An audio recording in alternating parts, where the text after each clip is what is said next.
This is how I made my chili garlic oil. Yan po yung aking chiling hinarvest kanina. And then, 3 buong garlic. Lagyan po natin ng oil. Any brand of oil, pwede naman po. This is my version po, ha. Ayan.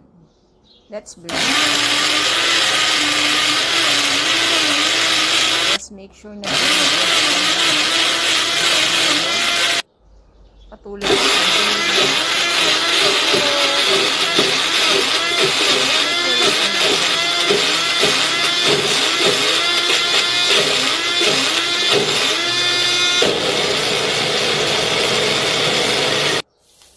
naglagay lang din po ako ng konting oil sa hot pan and aswete, pampakulay. Yes, all natural po tayo. And then, ayan po, nilagay ko na yung aking mixture. Hindi ko na po na-video, sorry. Ayan, haluin lang po to make sure na pantay ang pagkakaluto ng lahat. Ayan.